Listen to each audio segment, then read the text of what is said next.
자, 이제 3부로 짧게 이제 차주님 궁금해 하셨던 이제 사실 본인이 운전을 하면서 본인의 발을 볼 수는 없는 거니까 이게 이제 항상 수동 관심 많으신 분들은 내가 발 조작을 어떻게 하는지 좀 궁금해 하시는 분들이 또 많이 계실 거고 또 제가 하는 거랑 이제 비교해서 보시면 또 재미가 있으실 것 같아요. 그래서 짧게 한번 운전을 해보고 오늘의 시승기는 마치려고 합니다. 자, 출발해 볼까요?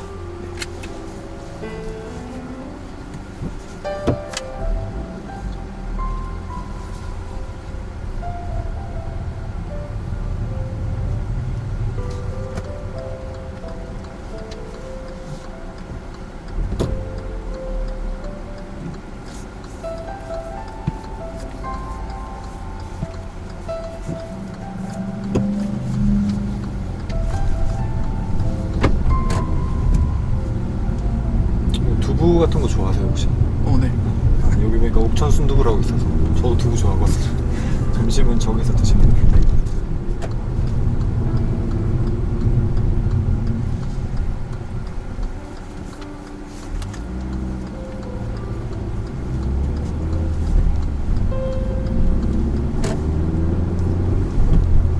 자, 이제 시간이 거의 이제 1시 반 정도 됐는데 진짜 주변에 차들도 많고 도로에 차가 굉장히 많아졌습니다. 아까보다 진짜 너무 많네. 네.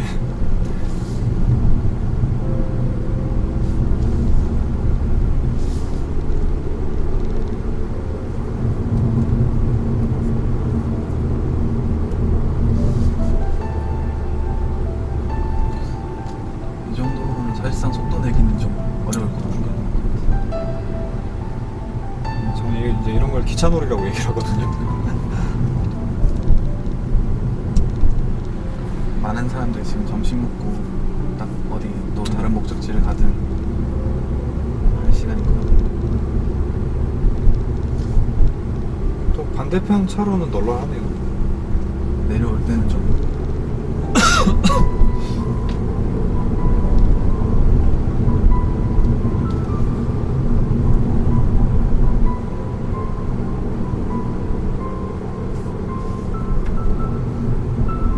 그러고 보니까 지금 이 차 같은 경우에도 이렇게 그 자세 제어 장치나 이런 것들이 켜거나 끌 수 있는 거죠? 아마 그런 걸로 알고 있는데 일단 지금은 아마 기본으로는 켜져 있을 거고 어느 순간에 자동으로 꺼지는 것 같아요, 필요할 때. 근데 제가 예전에 이게 타이어가 썸머 타이어다 보니까 겨울에 좀 미끄러운 느낌이 없지 않아 있었는데 한겨울에 한 오르막길에서 딱 신호 대기를 하다가 출발하려고 하니까 그때 뭔가 차가 미끌미끌하면서 그게 딱 꺼지는 표시가 나오더라고요. 깜빡깜빡했었나요? 혹시? 네. 그게 이제 작동한다는 표시예요. 꺼진다는 표시가 아니라. 보통은 이제 그 버튼을 눌러서 보통 운전석 왼쪽 편이나 뭐 여기에 있거든요. 눌러서 이제 짧게 누르면은 그 트랙션 컨트롤이 꺼지고 그 출력을 보통 위험한 상황에서 차가 죽여버리는데 그게 꺼지는 거고 길게 누르고 있으면은 이제 뭐 자세 제어 장치라 그래가지고 뭐 오른쪽 바퀴 왼쪽 바퀴 이런데 뭐 브레이크를 배분해가지고 잡는다든지 뭐 이런 것들이 같이 다 꺼지거든요. 여기 오픈 버튼이 있네요. 네. 그래서 이제 그걸 누르면은 화면에 이제 그게 딱 고정 꺼졌다라는 표시가 딱 뜨면서 이제 꺼지는 건데 그래서 아까 빙판길이나 이런 데서 미끄러지는 상황에서는 경우에 따라서 그걸 꺼버리시는 게 올라가는 데 도움이 될 수도 있어요. 안전을 위해서 이번 겨울에는 윈터 타이어로 그게 체감이 굉장히 많이 든다고 하더라고요. 네. 제가 작년에 딱 샀을 때가 11월이다 보니까 금방 바로 겨울이 됐잖아요. 그때 뭔가 바꾸기 좀 애매하더라고요. 지금도 새 건데. 그렇죠. 근데 타이어를 이제 윈터 타이어로 교체를 하시면 아마 보통 뭐 짧게는 2달에서 뭐 길게는 한 4개월 정도까지를 만약에 쓴다 그러면 타이어 교체한 샵에서 보관료 얼마 내고 이제 보관을 좀 부탁해도 그렇게들 보통 많이 쓰시거든요. 그럼 그러고 이제 끝나고 나서 다시 원래 걸로 바꿔 끼면 그 두세 달 썼던 윈터는 또 보관하는 거죠. 그렇죠. 네. 그래서 그 보관료가 좀 많이 나와요. 뭐 생각보다 그렇게 많다고 그랬던 것 같지는 않아요. 가격을 윈터를 안 써봐서 정확하게 얼마인지 모르겠는데 그래서 뭐 시즌 한 2시즌이나 뭐 3시즌 정도 이렇게 그 윈터를 쓸 수 있다고 하더라고요. 네. 타이어도 이제 뭐 많이 안 타더라도 이렇게 수명이 시간이 지남에 따라서 조금씩 줄어드는 게 있어서 네. 고무가 경화가 되는 거죠.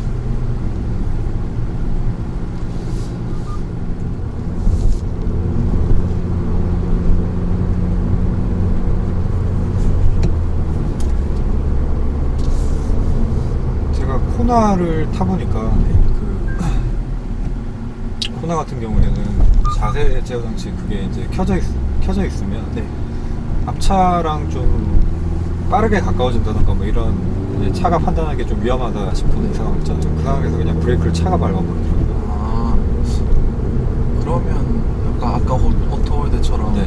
좀 불편한 것 같은데. 그래서 좀 처음에 깜짝 놀란 게 ABS 걸릴 때 막 드드드드 막 이런 느낌 있잖아요. 네.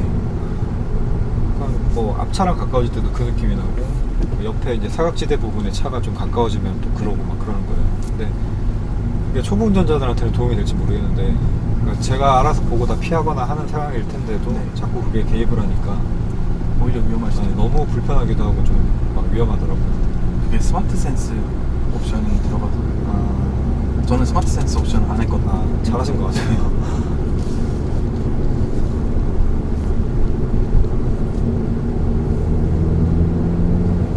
그래서 이제 그게 있는 차들 살 때는 괜히 막 그게 거슬리다 보니까 항상 다 그냥 꺼버리고 타거든요. 끌 수 있어서 그건 그나마. 네. 아니. 근데 이제 그거는 시동을 다시 걸면은 또 기본 상태는 켜져 있는 상태예요.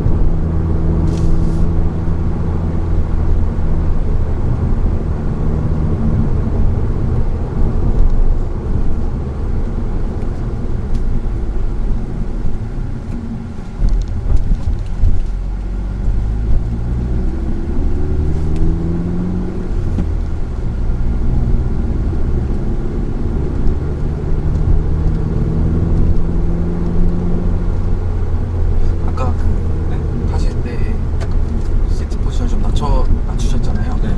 이게 더 좋은 것 같아요. 낮은 포지션에. 네. 저도 낮춰놓는다고 낮춰놓고 탔는데 더 그게 아니었나 봐요. 더 내려갈 수 있었나 봐요. 그게 좀 약간 불편할 때 같은 경우에는 이제 지하 주차장에서 출차할 때나 자폭감 더. 차폭감도 있는데 이제 출차할 때 이렇게 경사가 있으면 앞이 전혀 안 보이거든요.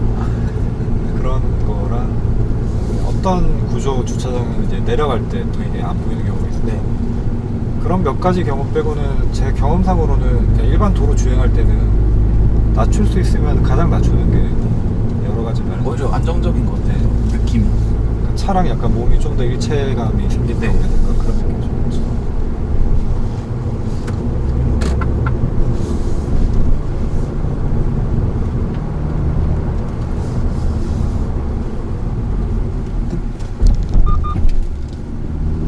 방지턱 넘을 때 이제 서스펜션의 차이점이 네. 지금 이거 같은 경우에는 아마 뒤쪽 서스펜션이 멀티링크 뭐 이런 방식일 거예요. 네. 제 차는 토션 빔 타입인데 뭐 그런 것도 있을 거고 이제 서스펜션 설계를 뭐 어떻게 그러니까 댐퍼나 이런 거에 뭐 압력 세팅이나 스프링 이런 걸 어떻게 했는지는 모르겠지만 깔끔하게 딱 떨어져요. 그러니까 제 차는 약간 덜커덩 막 약간 이런 느낌이에요. 그러니까 뒤가 넘어갈 때 덜커덩 이런 느낌인데 이 차는 조금 약간 충격이 있지만 한 번에 그게 딱 끝이 나네요.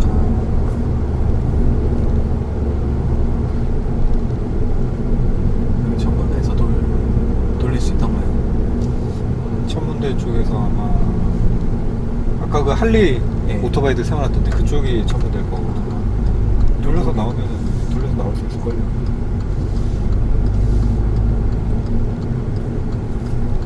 왼쪽 편인가? 여기 바로 왼쪽이죠. 저도 아까 헷갈려가지고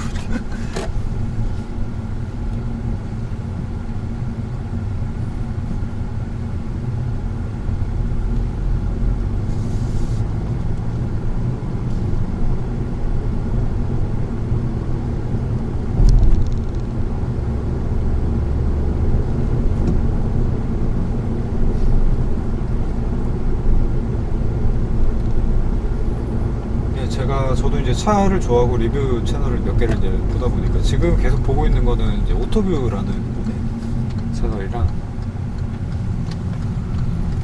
그다음에 모터리안 아까 모터리안 말씀하셨던 모터리안은 처음엔 좀 보다가 지금은 사실 좀 안 보고 있고 그다음에 오토기어랑 뭐 이렇게 보고 있는데 오토기어 같은 경우에는 이제 거기 이제 대표님이란 분하고 이제 고모님이랑 두 분이서 주로 진행을 하시거든요. 근데 두 분 다 차에 대해서 정말 전문가 수준으로 지식이 굉장히 많으세요. 그러니까 구조공학적인 부분도 막 엄청 많이 알고 계시고 이제 그런 분이 리뷰를 하시는 거 보면 공부가 엄청 많이 되죠. 저도 보고 많이 배우고 그랬는데 사실 하드웨어에 대해서는 저도 뭐 거의 제가 뭐 공대를 나온 사람도 아니고 하다 보니까 잘 모르는 수준이고 그냥 이제 운전을 하는 입장에서 어떻게 느껴지는지 뭐 그런 부분에 대해서만 보통 대부분의 일상적인 운전자들이 아마 그렇게 느낌 얘기를 할 텐데 이제 그 정도 느낌상에서 볼 때 이제 타봤던 여러 차종들하고 비교해봤을 때 이제 밸런스가 잘 잡혀 있다는 느낌이랑 그 다음에 저속에서 이제 방지턱 넘을 때 느낌이 되게 중요하다고 생각이 되거든요. 방지턱은 우리가 일상적으로 많이 넘으니까. 그렇죠. 시내에 정말 그때 이제 보통 서스펜션을 좀 뭐 고속 안정감이나 코너링 능력의 향상을 위해서 좀 약간 단단하게 세팅을 해버리면 방지턱 넘을 때 충격이 커지고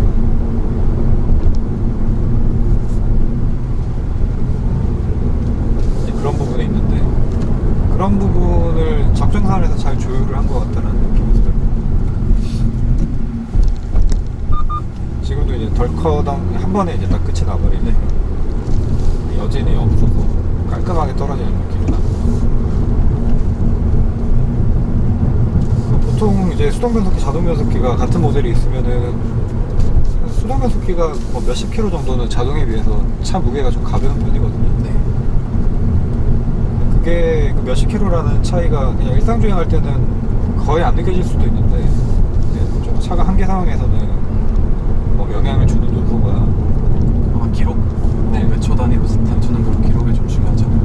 뭐 레이싱카들에서 몇십 킬로도 굉장히 큰 차이를 만들어내는 조회는 일상 주행에서는 제가 생각하기에는 그러니까 이거는 이제 어디까지나 뇌피셜일 뿐이지만 방지턱 넘거나 이런 요철들을 만났을 때 그런 상황에서는 그 차이가 조금 느껴질 것 같아요. 몇십 킬로 차이가. 조심하셔야겠어요.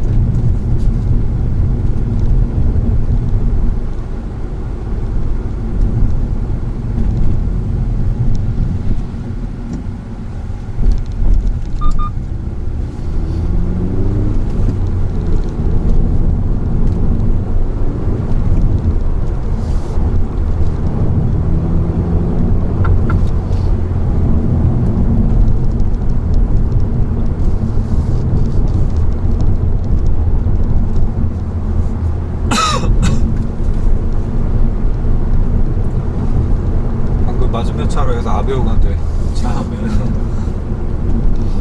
아베오 진짜 레어템이 잘 안 보이죠.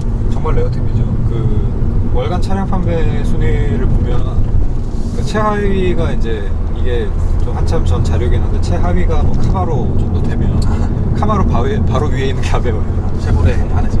아니요, 전체 차종. 전체.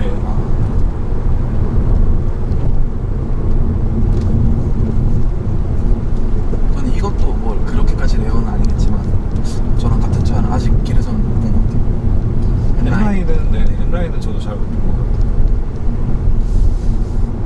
같아요. N라인이 그러니까 i30를 선택을 하시는 분들 중에서는 여자분들도 많이 계실 것 같은데 여자분들은 .4 모델을 선택을 많이 하시지 않을까라는 생각이 그냥 들거든요.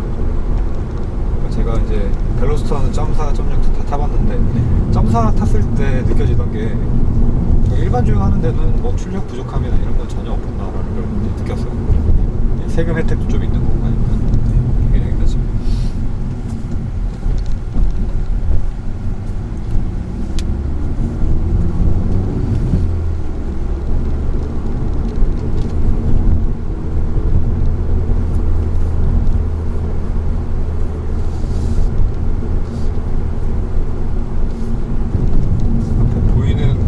탈출 부분에서 방향지시등 왼쪽 놓고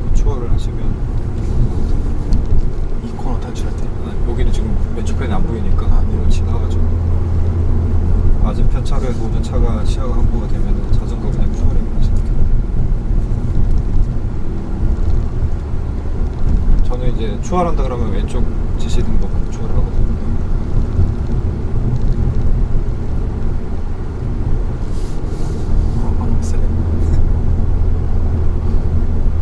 보통 이제 차가 좀 빠르게 뒤에 따라오면은 속도 줄이면서 그냥 좀 붙어줘도 되는데 서로 그런 매너들에 대한 정립이, 매너라고 해야 될지 아니면 몰라서 그런 건지 모르겠는데 좀 정립이 안 돼 있는 경향이 있어요. 이게 근데 법적으로는 괜찮나요? 자전거가 이렇게 자전거가 차로로 달리게 돼 있죠, 법으로는. 아 그래요? 네, 그러니까 그게 좀 문제라고 볼 수 있죠. 그러니까 지금 이렇게 달리시면 위험하니까 되게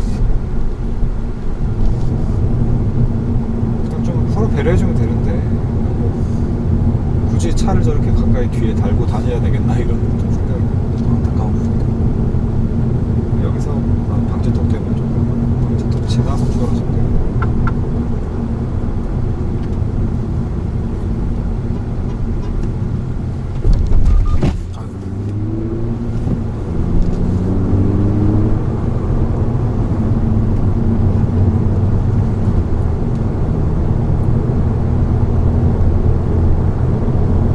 방금 좀 강한 충격이 왔는데 그 강한 충격 와중에도 동작 마무리는 깔끔하네요. 덜커덕 한 번으로 그냥 끝이나. 추월하려는 생각이랑 방지턱이랑 이게 겹쳐가지고 지금 여기 여기 아닌 것 같아.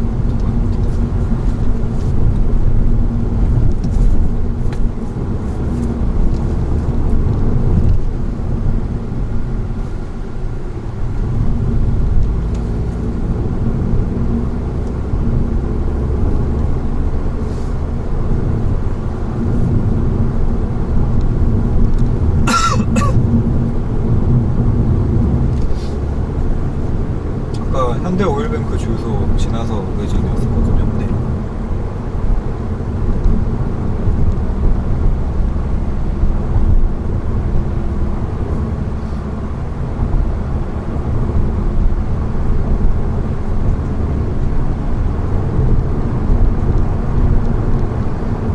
아, 그리고 스티어링 휠 무게감은 제 차랑 비교해봤을 때는 살짝 미묘하게 거의 차이가 없긴 하지만 조금 더 가벼운 느낌이 조금 들긴 하거든요. 근데 뭐 그렇다고 해서 그게 뭐 불안하다라는 느낌은 아닌데 스티어링 휠 돌렸을 때 무게감이 조금 더 가벼운 느낌이 들긴 하거든요. 그래서 뭐 이 자동 변속기 차종 중에서는 일부는 이제 드라이브 모드를 바꾸면 무게감도 좀 같이 바뀌더라고요. 아 맞아요. 멜로스터가 그랬잖아요. 멜로스터는 글쎄요. 제가 못 느껴봤, 그런 건 못 느꼈던 것 같은데 호나는 그게 좀 느껴졌었고 지나서 괜찮지. 근데 뭐 이거는 또 개인 취향 문제니까 어떤 분들은 가벼운 거 좋아하시는 분들도 계시고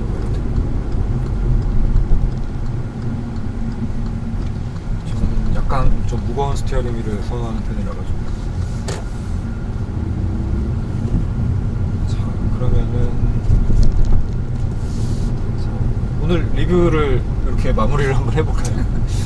일단 뭐 시간 내주셔서 굉장히 감사드리고 제가 궁금했었던 또 차종 중에 하나였는데 이렇게 시승할 수 있는 기회 주셔가지고 감사드리고 편집은 한번 잘 해보도록 하겠습니다. 네. 저도 오늘 되게 재밌었고 유익한 시간이었던 것 같아요. 또 그리고 이제 다음에 또 수동, 아까 말씀드렸지만 뭐 수동 변속기 운전자들 모임이나 이런 거 할 때 네.